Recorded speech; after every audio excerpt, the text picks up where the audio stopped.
thanks everybody for coming. We've certainly had a wonderful year, and this is our first annual meeting ever as a new organization, so really appreciate you guys coming out.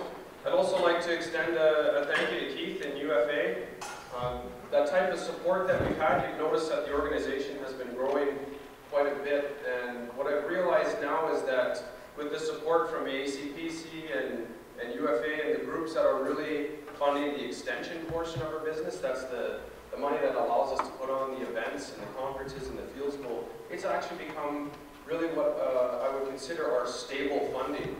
When we're compared to a research world with 3-year cycles of projects and such, this type of support is what allows us to really stay in place and to leverage our opportunities in the research world and keep staff in place. So thanks so much to everybody in that regard. So as you know, we have our 3 main programs: growing new ideas, growing knowledge, and growing stewardship. Right after I'm done, Jamie Pujinger is our assistant manager. She's also in charge of the growing stewardship program.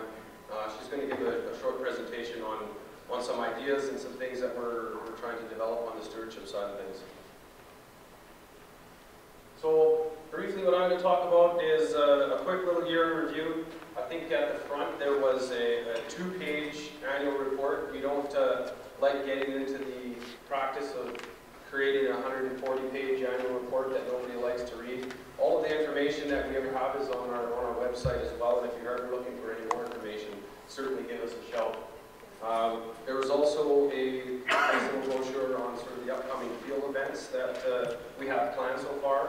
There's always going to be some ad hoc things that go on, but a nice little listing for that. And it's in a nice format too. If you're part of a retail or wholesale type organization, you can use it for advertising the events and getting your clients to come. I'm going to do a little bit of a talk on our integral seeding project in canola. We've got a new variable rate project looking at electroconductivity sensors. Some quick snapshot results from our first year of studies in the night spraying project and herbicides. And a little bit on Fusarium headblight management. So this is that brief little annual report that I was talking about. And this wall of fame, I was actually at the annual meeting for the Pulse Commission, and as Leanne got up and spoke about the Pulse Commission and partnerships that they brought up this picture that was our wall of fame. And I thought that was pretty cool because she didn't ask me, she just did it on her own. And then I charged her copyright. This was just a wall that we built to cover up all the mess at the college, to be honest with you. And it's become such an amazing visual demonstration of the support that we have. And our organization would be nowhere without the partnerships. In fact, we've added it up now. We're over 90 organizations that we partner with. So it's definitely a bit of a daunting task, but it's also, it shows that the industry needs this and that they're willing to support it, and it's a great thing moving forward in our organization. Last year, a quick summary, we put on up to close to 20 events and toured through various cities, close to 1,000 people through various events. And again, I think that's a really good demonstration that there's value in what's being done. And I have to always remind people that it's not just about having people get up and tell you the good things that they're doing in the research. What's tremendously valuable is putting such an excellent group of people with so much knowledge in the industry together, and we're getting feedback and what are the issues, what needs to be done, what's the opportunity. So that just becomes a great forum for us so that we can tailor the projects that we're working on towards what's really needed in the industry and required by the most innovative and progressive producers in the world, I think. That's the power of our organization. We're actually able, being a nonprofit, not government, we can react and adapt to those types of issues and opportunities faster than anyone else in it. So I wanted to just briefly highlight what we're really working on building our communication hub for the organization. It's our new website, and we launched a new one last year and it wasn't good enough, so we're launching another one this year. But it just goes to show how fast technology changes and the mobility and smartphones and all that sort of thing. So we're trying to adapt and build a good database that's both searchable not only provides information from our work and our project, but starting to feed in information from all over the industry that's relevant. So it's really meant to be a communication hub where we're hoping to build it and that it will be a regular place that farmers go to get information. So we've got our main highlight screen, and this is meant to change. Right now we've actually had the advertising our AGM up, but it's going to sort of be what we'd like to put some focus on. As soon as the AGM is done, we'll put it up there that our new magazine is now available. It's been mailed out to all of the rural addresses in southern Alberta in the Farmer Express publication, but it's also available as a digital flipbook on our webpage, and it is live now. This is sort of the meat of the information that flows through. So anytime that there's a new event, a new post, a new anything, it goes in this area, and it's what I've called highly relevant news feeds. We're the ones that are posting it, but it's also information coming from all over the place.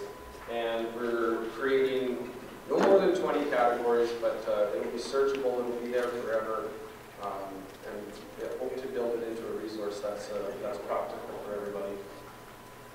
I mentioned the digital flipbook. That's where we would go to get to the magazine, and then all of our past magazines are there on the digital flipbook as well. This is a new section that we've created, and actually the fella at the back, Morton, you'll see he's videotaping.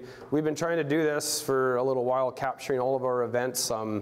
Not that you want to relive this painful presentation, but there might be one little tidbit of information that you thought was really relevant and interesting, and you have that ability at any point to go back and watch that video.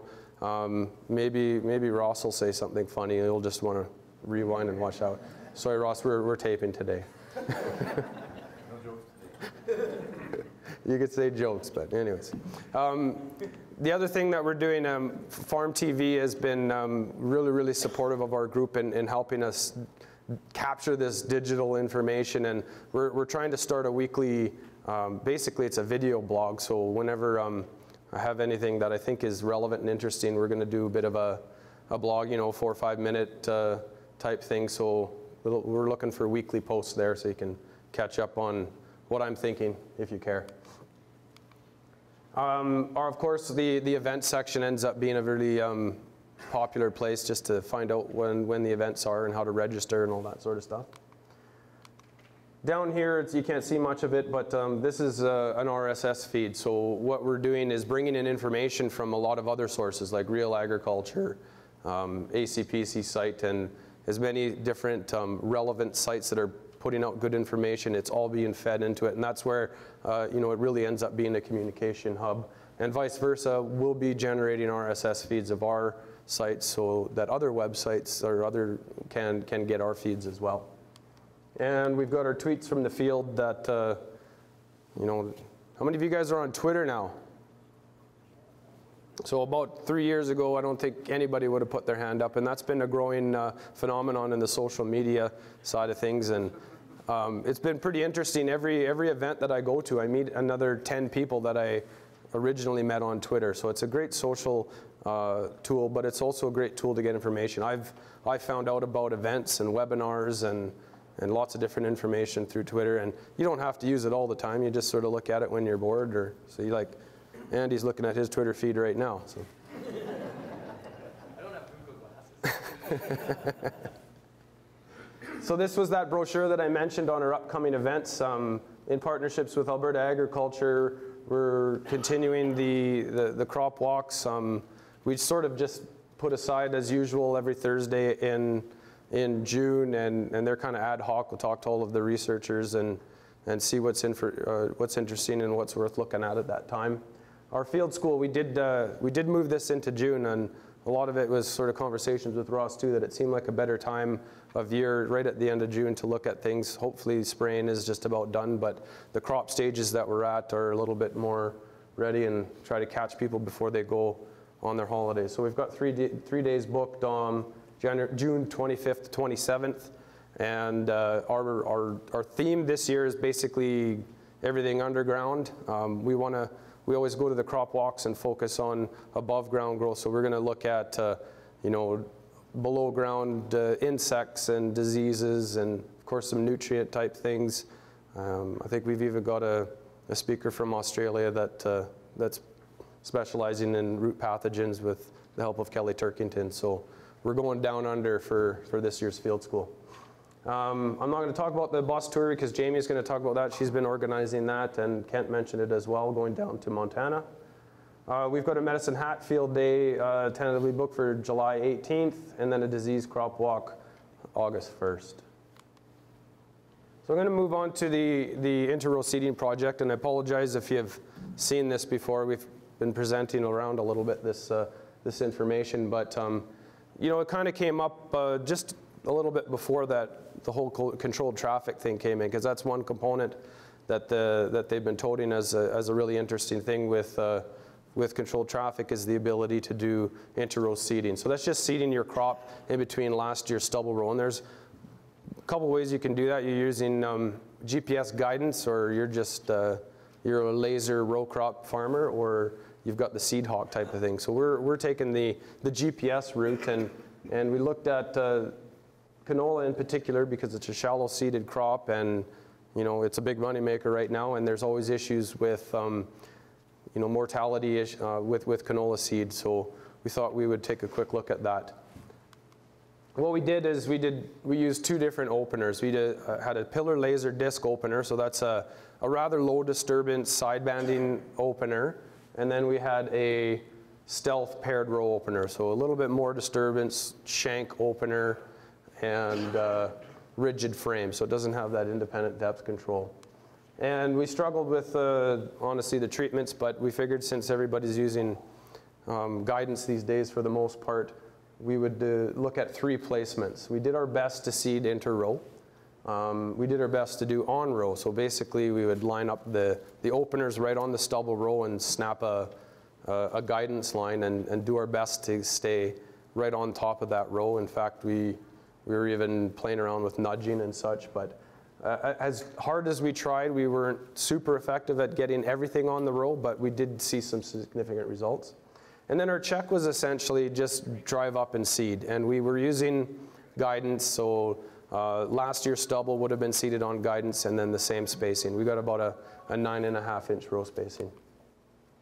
So that's sort of a shot of what it looked like. It was larger scale plots than we're used to doing. We needed to have kind of long 100-meter strips or so to make sure that we had our guidance system in place and that it was going exactly where we wanted to. So this was out, we've got 2 years now. 2011 was out in a farmer's field south of town, and then last year we were able to do it at the irrigation demo farm in Alberta Agriculture. So our results on the plant stand, so what we did is went and counted all of the plants that emerged in the various positions within the field. So between the row and the check, there was no statistical significance, but our on-row treatments, there was a reduction in plant stand. However, you'll note that the plant stand was still very good.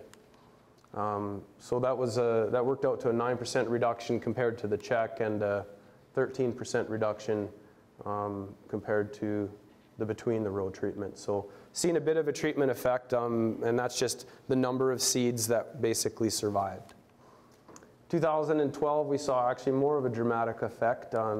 We saw a 42% reduction compared to the check, and a 38% reduction compared to the inter-row.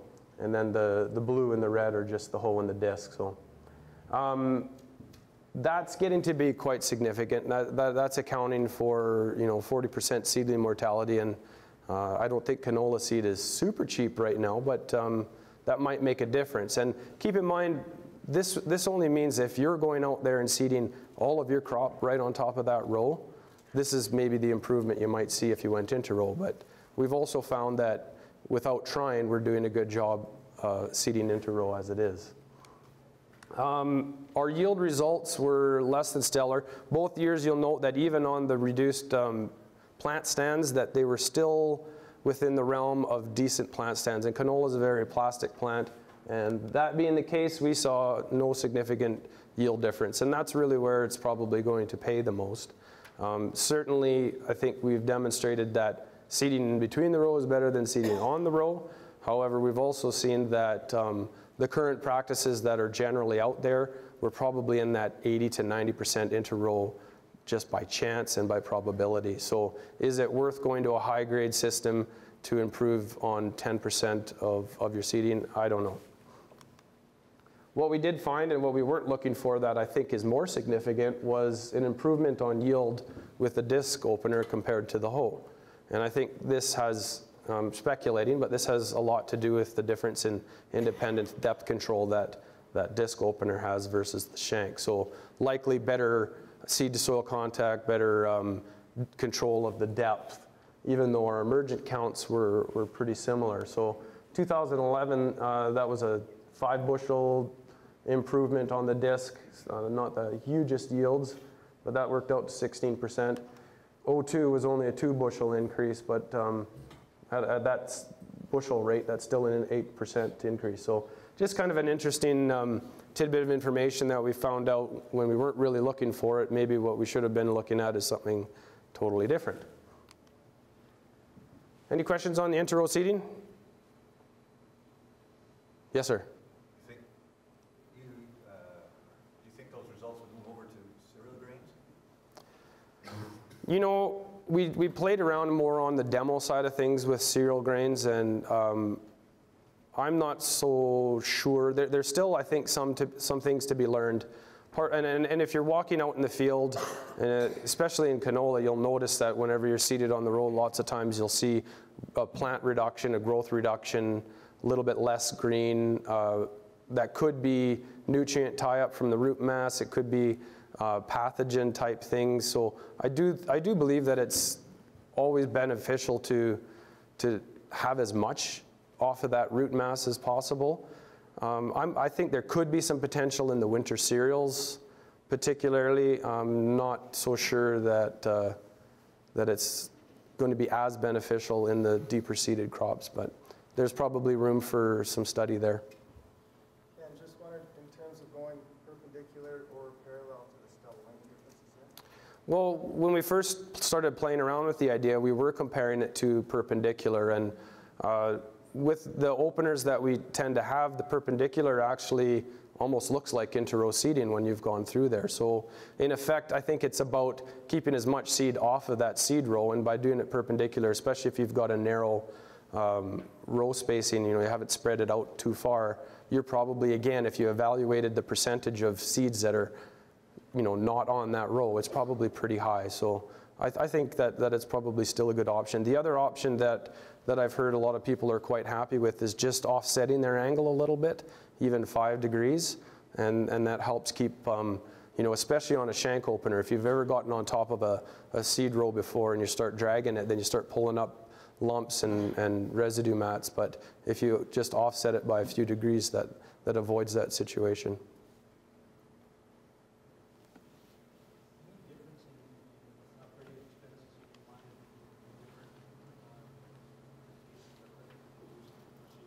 As far as the guidance are concerned, or? I don't think I'm qualified to answer that question, sir. I don't think I'm qualified. I can't answer it, sorry. I'll admit it when I have nothing to say. Yeah, oh yeah. Okay, well, I'm going to just briefly touch. This is a very new project, and part of the reason that we were so interested in it is that we do feel pretty passionately that the precision ag tools that are available, yield mapping and guidance and all that, might open up some good opportunities for producers to do, for one, on-farm research, and then of course there's the ability to do the variable rate type work. And we've seen an insurgence of precision ag companies that are out there. They see it as an opportunity, and I think honestly, if a lot of people think what are sort of the big opportunities moving forward as far as technology is concerned in agriculture, that it's precision ag related. We're just having a hard time finding out what's practical and what's low-hanging fruits, and there's still a lot of confusion. So we wanted to get involved with a project that would help us gain some experience so that we can speak intelligently to it. It's pretty tough to say that a precision ag company isn't doing a good job when I have no idea what they're doing, and so we're trying to get some experience. We've recently hired a new grad out of the University of Lethbridge, Jody Dunbar. She's actually not here today, but she's on staff with us, and she's currently at a Precision Ag update trying to get some more information. So she's got some skills in the software and GIS side of things, and we're hoping to use her to work through this next project for a couple of years. In particular, we wanted to take a look specifically at these electroconductivity sensors, and part of the reason for that is that I've seen these companies come in and there's all of these different techniques in zone delineation, and now they're using these EC machines. There's the Varus and the EM38. The Varus is on the left. It's a Coulter-based system, and the EM38 is on the right. And if you didn't attend the agronomy update, Shelley Woods did a great presentation sort of defining what it is these EC machines do. Her presentation is also available on both our site and the Alberta Agricultural site. So if you're interested in getting some more fine detail on that, that's a good presentation to look at. So Shelley did a whole bunch of work with the EM38 on the salinity side of things. What they're using it now for is basically to create a soil zone map. And the thought is that if there's good correlation between this type of a map and it saves on having to do very extensive and very expensive grid sampling. So this is part of the tool that we want to evaluate as a layer of information in doing site-specific management. So our research objectives, as I mentioned, basically to evaluate the two machines. It's not to compare them. It's just to figure out are they useful in any way? Is there differences as far as skill involved in calibrating, and so just have a better idea if they're valuable in any way beyond, of course, the salinity side of things. In fact, if we do get some skills involved that we might be able to get back into some salinity research. It's been an area that's, it was looked after quite a bit for many years, and Don Wentz is here, and we've kind of forgot about salinity, although I keep hearing it from producers over and over that it's still a big issue and that we might want to consider doing some more work in it again. We want to determine the relationship between the readings on these machines and the soil physical characteristics. The idea basically is that it should be related to soil texture because it's taking readings of the solute that's dissolved in between the pore spaces. So you're supposed to be able to get some indication of sand, silt, and clay based on these readings, and of course you'll have to be cautious to clean out any saline areas as the readings will spike. We want to evaluate some methods used to create the management zone. So we want to take a bit of a look at all the other approaches. I keep coming back to this. We might be able to just do a good job using farmer knowledge and an aerial photograph. So we want to play around a little bit with that and see if it's absolutely necessary to have your remote sensing and all that. Sort of what layers of information are the most useful, and see how it goes. And we also want to pay particular attention to verifying our ability to manage these zones differently. So that's, we're going to put some study blocks into the different zones and find out, is there actually a response, and is it something that we can control management-wise? And at the end of the day, we're not going to have any clear-cut answers on precision ag, but we're hoping to develop sort of a protocol or a list of questions to ask when you're embarking in the world of variable rate technology, so that we've got a bit of a process that guys can use and hopefully make the right decisions and be profitable doing so. This was a slide that I borrowed from Shelley, and it just sort of highlights what factors affect the readings from those machines, and mentioned soil texture, cation exchange capacity, depth to hard pan, compaction. Basically, water content should be related to the soil texture, water holding capacity, and the salinity and temperature effects. We've already come across a few interesting things, and we just basically started the project. We were able to get some fields done this last fall, and we've got a number of producer cooperators, and we're also cooperating with Ross and Dune on their project, so that they've got a whole bunch of soil samples. We're going to try to get these machines run over those fields as well and do some analysis. This is an example of the type of data that's produced. On the left is the raw EM38 data, and on the right is the Varus data. And this hasn't been cleaned or anything like that. This is just raw data, and you'll see that the two fields actually do look pretty similar visually from the two machines.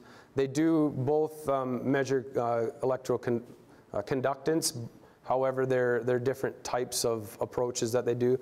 We just thought it was fairly interesting that the maps did come out somewhat the same. This is once the map is interpolated, so that's a GIS type approach to, it's called kriging, that creates the zones. And that's the type of map that some companies are using as a base layer when it's when they go to their variable rate management. Interesting enough, on the left is the true color image, which is just a picture, and you can see that you probably could have drawn that out by hand and got the exact same thing. So I thought that was pretty interesting. On the right is just an example of some NDVI maps. This is from Landsat, and Landsat actually doesn't have a ton of resolution that's accurate, but you can sort of see that the patterns are sort of there, but obviously Landsat on that side of the field isn't quite good enough for our purposes. And then this is just a yield map. So we want to be able to look at the yield maps. A yield map is essentially a bioassay. It's a biological response to the soil variability. So we want to see, is there correlation there, and if not, gives us some tools in trying to identify what the differences are from the field history and such. Any questions on that project? We're still kind of in its infancy, but we're looking forward to digging in and learning a few things. I guess another note growing forward too is the federal ag policy, and all of the Ag Canada researchers have been quite busy this year putting in applications for the next 5 years of funding. We were approached by a researcher out of Manitoba with Ag Canada that's also wanting to put a project together where we use multiple years of yield maps for delineating soil management zones. So it's an approach that honestly hasn't been used in Canada that much or at all. However, it is used in the United States, so we're going to be participating in that project should it be approved. So this is our night spraying project, and yeah, we were, yeah. Sorry. How big were those plots? Those two plots that you just showed? Quarter sections. Quarter section. How long did it take to gather the data? It varies. You mean the electroconductivity data? All the data, yeah. In terms of what you put together for the kriging. That part was just the electroconductivity data. That was just one layer of information. So is that the question? It's like how long did it take? I guess what I'm asking is how quickly can you gather this data and get it plotted? Fairly quickly, as long as you've got the conditions to get in. I mean, it's about collecting layers of information. What we'd like to do is get historical photographs for every year. The remote sensing stuff, it's just a matter of buying it because it's pictures in time in the history. That's why a lot of the companies like to use it, because it's readily available and purchasable. To do the actual field work, you know, the Varus machine, they usually run it at around 8 miles an hour, so however long it takes to, on 60-foot paths, usually they sort of match it to the size of the cedar. So you can get a, you know, I don't know how many acres that works out to in a day, but it's at least no more than a day, obviously, to get a field done. EM38, they tend to run a little bit faster, maybe too fast, we're finding out, because it's just a sled type approach. So they can, I've heard as high as 60 kilometers an hour, but of course that might mess up the quality of the data, and we've also found out that they're breaking these machines. So overall, yeah, if you have the right people, and we're kind of new and we're taking our time at it, and I always like to say research is deliberately slow, but you know, if the right person's working on it, you could do it pretty quickly. The verification on such stuff is going to take a little bit longer. Any other questions there? So you do this every year? Yes. Yeah, we've actually, we've got a big group of people working on this project, because this is really big picture. It's multidisciplinary. So we've got economists on board. We've got soil scientists, we've got statisticians, we've got field agronomists collaborating in it. It's a lot of information, and it's a really challenging project in that regard. And it comes down to marrying appropriate agronomy to the technology and the information that we have. So we're not doing this one on our own. We're trying to leverage the best knowledge that we have access to in the province. Okay, I'm going to move on to night spraying. This was again related to precision agriculture. The premise was that guys are using auto steer, and a lot of folks are spraying at night, and we thought, because of the guidance side of things, most of the products are, recommendations and registrations are probably done during the day. So we wanted to take a look at the timings of the applications that are being done, and its effect on both efficacy and tolerance to the crop.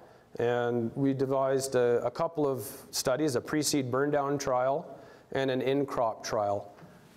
So this is an example. I think that looks like Jody there. The crop is this way, and then what we did was seeded a tame mustard across the front half of the plot and tame oats across the back, so that we would have a simulated weed in our in-crop studies. We had a broadleaf and a grassy weed, and then we had as many groups of herbicides that we could come up with. And the point was that we're trying to test the time of day and understand, is there opportunity or is there things that we need to avoid in that 24-hour period that affects your efficacy. So this is just a weather data map, and the red line is the air temperature. You'll notice it oscillates up and down given the time of day. And in this particular instance, you can see that the wind matches actually really quite well underneath the temperature. So top of the day here, and then cold at night down here. So this is a line right around that 25 kilometers per hour. So if you've ever heard Tom Wolfe talk, that's sort of along the threshold of how much wind you can spray in with today's low drift nozzles. And basically anything above that line is when you'd probably want to avoid spraying. This is our first timing. This is our dawn application, and we were doing that between 4 and 5 in the morning. The typical farmer thing in southern Alberta is get up early, get your spraying done, and beat the wind kind of thing. This is our day application, and you can see where it crosses the weather. The dawn right here, the wind is low, but so is the temperature. The temperature is right around 5 degrees there. When you're spraying at midday, your temperature is up, but also your wind is up. So we're kind of crossing that barrier there. And then our nighttime application is kind of interesting here, is because the temperature hasn't dropped all the way down yet. We're still fairly warm, above 10 degrees, and the wind is below the threshold. So this is just one example, one map, but you can sort of see where we're trying to pick our best windows to spray.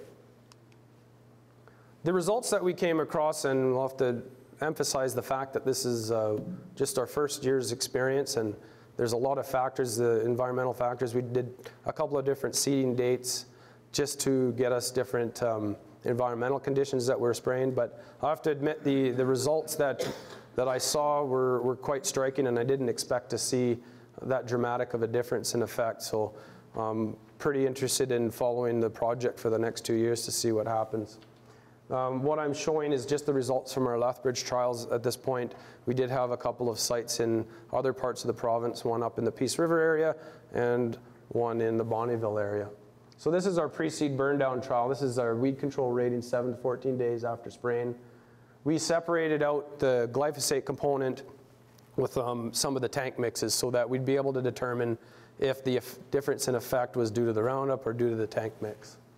What we did notice was that our daytime application was always the best, and in certain cases significantly better. The nighttime seemed a little bit better, but I don't think there was any statistical difference between our early and our nighttime applications. So kind of interesting that best results came in the heat of the day. The only problem is then you have to deal with the wind. So this one here is the Roundup application, and you can see that's we're at about 75% control. but our early morning is down under 60. So any 15 to 20% difference in control, even at that time rating, I think is pretty significant and would likely impact yield. On our pre-seed trials, we didn't have any crop. It was just weeds. So we also followed up with some biomass data. That's basically we get down and throw a meter square and cut out all the weeds, dry them, and weigh them.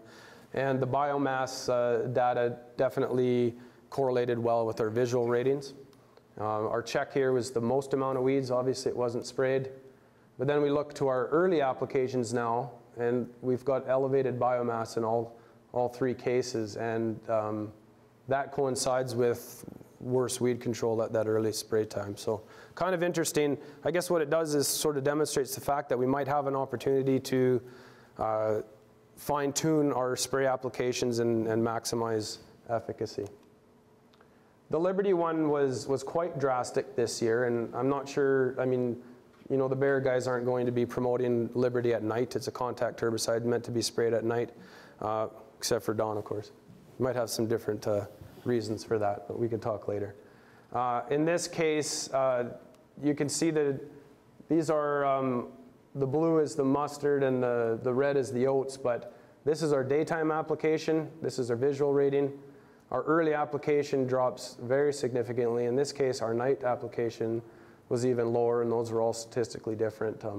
Very significant results, and I think sometimes we miss it because the canola crop is so competitive, and it does such a good job at choking out weeds. In this case, we did have the opportunity to take yield, and no significant difference between yield and night and day, which is interesting. But our early treatment was significantly reduced, and that worked out to $200 per acre loss if we sprayed Liberty at night, early in the morning. There could be some crop tolerance things there as well that are going on that we haven't quite figured out. But anyways, thought that was pretty interesting. This is the Roundup Ready canola, and our daytime was by far the best. No difference between early and night, but certainly a pretty significant reduction in control from Roundup.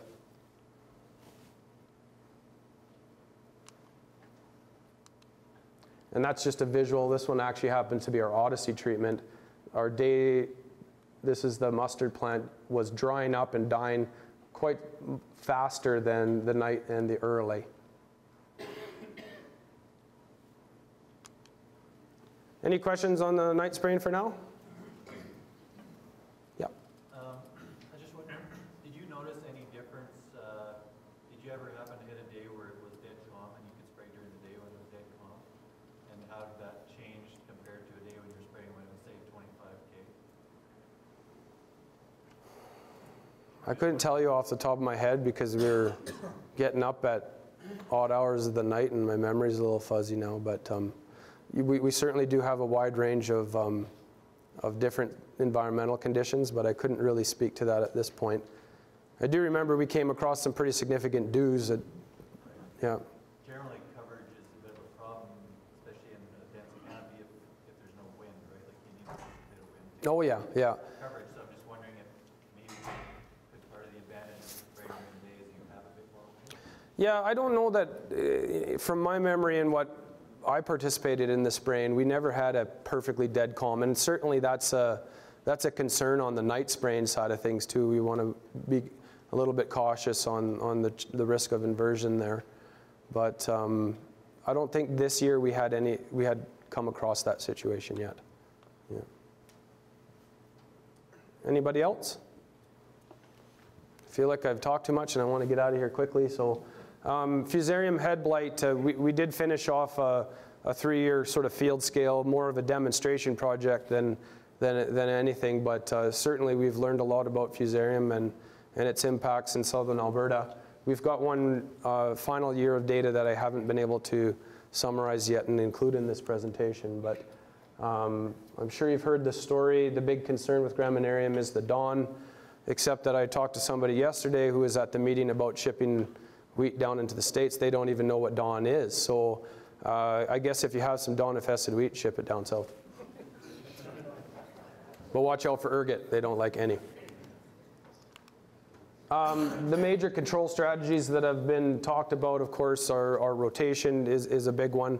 It's also challenging in southern Alberta as we've got canola seed production and isolation zones, and it's tough to, all the impacts of economic pressures, it's sometimes tough to get enough of a break in our cereal crops. Certainly we're looking at resistant classes of wheat. There's differences in the wheat. Durum, of course, is the worst, most susceptible. And then within the classes, there's varying levels of resistance in the cultivars themselves. And there's certainly some progress being made, but the breeding programs take a number of years to get that type of resistance into the varieties. The clean seed and seed treatment side of things, clean seed has been almost not much of an issue in southern Alberta, because once our inoculum levels are high enough in the soil, bringing in infected seed isn't going to matter. You've got such a huge source of the disease already present that it's not a big deal. But I mean, that was part of the management strategy and not bringing it into Alberta. And we've actually heard reports this year that they're getting Fusarium into central and northern Alberta now too. So they're a little bit concerned about that, and might see some projects funded now because there's problems near Edmonton. Higher seeding rates are sometimes recommended, and the big part of that is the ability to minimize the amount of tillers so that our flowering period is decreased. So if you have a decreased flowering period, any type of strategy you can do to decrease your flowering decreases the risk of infection. Part of this project that we've been looking at has looked at the utility of fungicides to control. So it's a different approach. With head blight, you're trying to get coverage on the head. I think we still have a little bit to learn in that area as far as even sprayer technologies and you know, forward and backward spraying. And the irrigation scheduling we have as an opportunity. And the idea behind that is that we top up the soil profile as soon before the flowering of the crop, and then stop irrigating, stop creating that moist environment when the crop is at most risk. And we basically wanted to take a look at some fields in southern Alberta to demonstrate whether that practice actually works and that it's not just in theory. And we also want to be cautious that we're not compromising yield all that much by messing up our irrigation scheduling. So the first couple of years, you know, this isn't all of the results. There are certain fields there were no results, but in some cases, this is our best response that we did have. So we had a 4.1% reduction in percent FDK by the use of fungicides alone in 2010, and a 2.4% reduction in 2011. Our irrigation scheduling, we also saw very similar responses, and these were the best of all of the fields. We had 9 fields in total that we looked at. We had a 4.1% reduction in FDK in 2010 and a 0.5% reduction in 2011. Different years of different amounts of infection, and basically we've seen a lot of different results. Dale Khalil actually helped us put these results into a financial representation, and this is looking at durum net benefits by fungicides. So anytime we move down this way, we're reducing the percent FDK in the sample. So in all cases, or 1, 2, 3, 4 out of 5 cases, we reduced FDK pretty significantly with the use of a fungicide. So that's actually a good thing. You can know that, you know, in durum, if you're in that area that has problems with Fusarium, that it is, for the most part, worth the money. And that's represented this way in a net benefit in dollars per bushel of crop. So the good thing about that is that you're taking into account the yield that you had and your input costs and such. So again, 4 out of 5 cases had $1 per bushel net benefit by the fungicide applications in 2010, 2011. When we move to hard red spring wheat, we don't have as clear as positive results, and that's likely due to the fact that hard red spring is more of a resistant class of wheat to Fusarium. So, however, in most situations, we did see a reduction in percent FDK except for these 2 points here, which is why we're on the left side, and now we're actually losing in between 75 and $1 per bushel. There were some cases where the crops were badly frost damaged and the prices were dropped. So in those types of situations, you know, the hindsight's always 20/20, but in those cases with lower yields and very poor grades, the fungicides didn't pay. This one also didn't pay, but I can't remember the circumstances on that one. So we did see a smaller reduction in percent FDK and some net benefits, but we have to keep in mind the net benefits aren't necessarily about percent FDK. They could be about controlling leaf disease as well. But it's kind of a neat way, and that's what we're trying to do with all of our projects, is to incorporate in a real solid economic analysis so that we have a better way of giving meaningful results to you guys. This is the irrigation scheduling. In both cases, in these two cases, we did see a percent reduction in FDK. Pretty tough to do irrigation management in 2010 and 2011. If you remember, it rained a little bit. So there were just only a few opportunities that we had to really study that. We did have a chance to look at it a little bit more in 2012, but not as much. In one case, we did see a net benefit without a reduction in percent FDK. That could have been leaf disease related. So that's all I have. I'd like to thank you very much for your time, and anytime you have any questions, we're around. We only have one phone line, but you can get a hold of us if you try. So thanks a lot. I'm going to ask Jamie to come up now, and we'll keep things rolling.